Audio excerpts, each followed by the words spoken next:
Wow,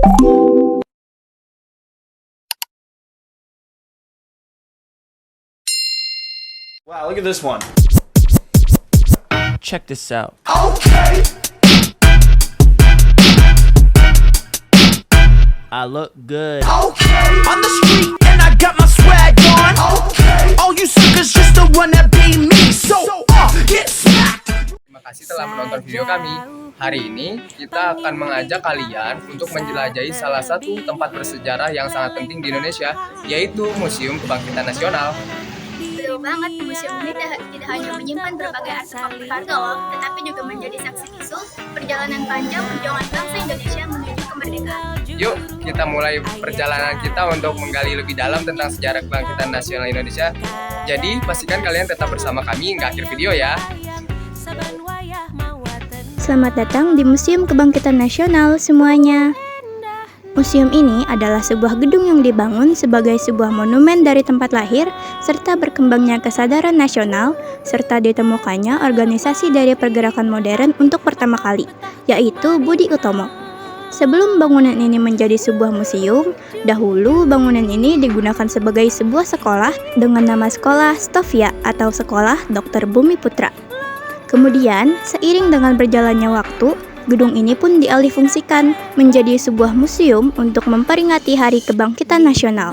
Pembangunan dari Gedung Stovia pada mulanya bertujuan untuk melahirkan Dr. Pribumi untuk dapat mengatasi berbagai macam wabah seperti kolera, tipes, disentri, dan wabah lainnya yang menyerang Pulau Jawa saat itu. Pemerintah dari Hindia Belanda mendirikan Stovia dikarenakan merasa bahwa lebih mudah serta lebih ekonomis untuk membentuk dokter pribumi dibandingkan harus mendatangkan dokter dari Eropa untuk menangani berbagai macam wabah. Karena tujuan dari pendirian Stovia tersebut, maka sekolah ini pun tidak memungut biaya apapun, sehingga mampu menarik minat para kaum bumi putra. Stovia kemudian tidak hanya menghasilkan dokter pribumi yang ahli dalam bidang kesehatan saja loh. Sekolah ini juga menghasilkan aktivitas yang memiliki peran cukup besar dalam kemerdekaan Indonesia. Ingin tahu sejarah-sejarah lainnya? Yuk simak video-video ini.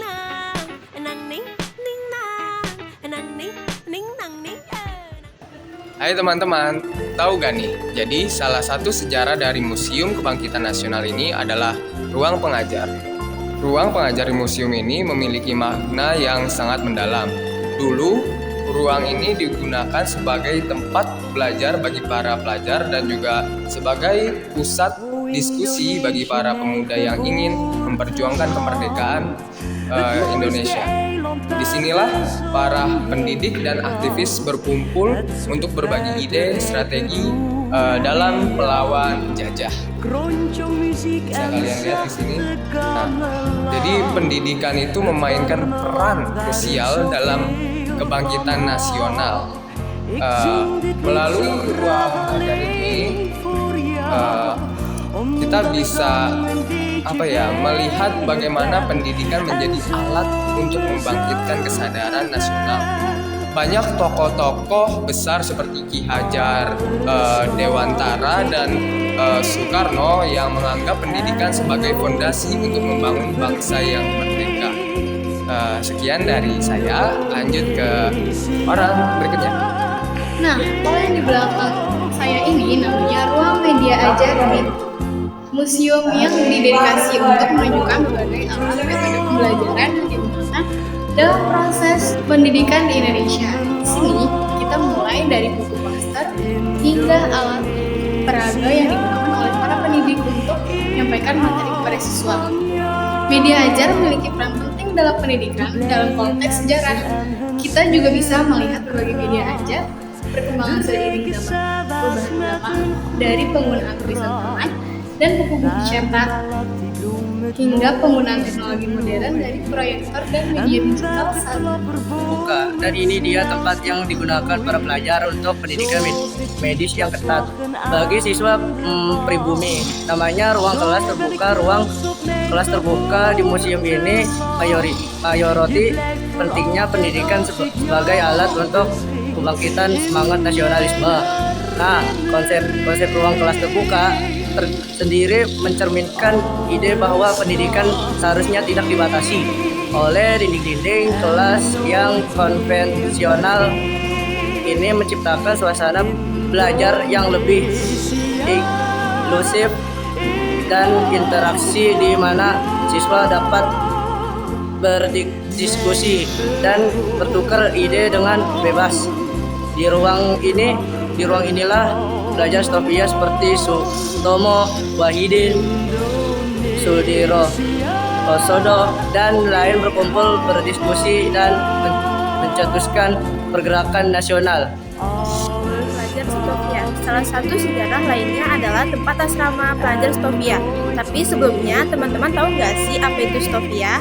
Stovia adalah sekolah tinggi kedokteran untuk orang Indonesia, didirikan pada tahun 1002 oleh pemerintah kolonial Belanda. Sekolah ini bertujuan untuk mendidik dokter-dokter pribumi yang dapat melayani masyarakat di Indonesia.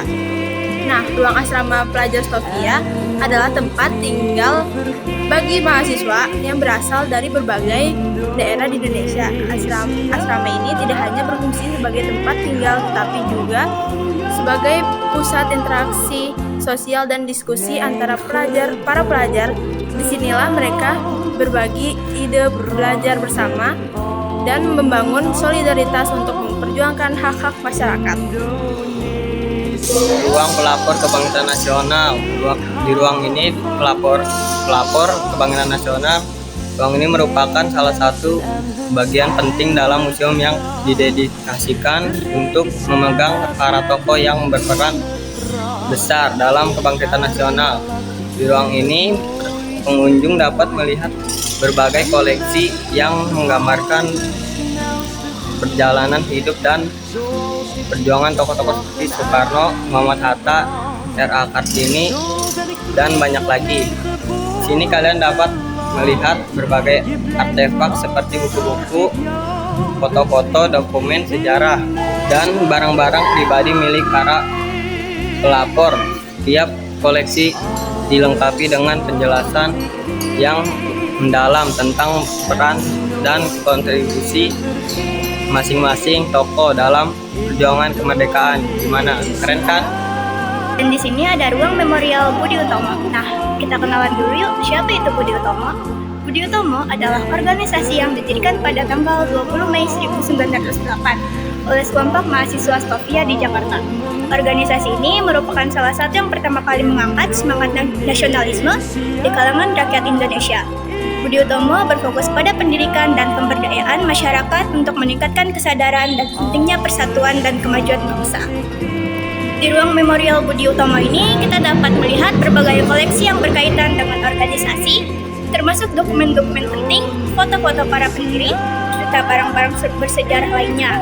Setiap koleksi dilengkapi dengan penjelasan yang mendalam mengenai peran Budi Utomo dalam perjuangan Indonesia. Gimana? Sekarang kalian udah lebih paham kan tentang sejarah di Museum Kebangkitan Nasional?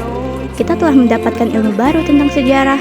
Sebagai penutup video ini, mari kita lihat lebih dekat koleksi dari Museum Kebangkitan Nasional. Tapi sebelum itu, jangan lupa untuk like video ini ya. Dengan ini, kelompok 4 mohon pamit undur diri. Terima kasih banyak atas perhatian kalian. Sampai jumpa.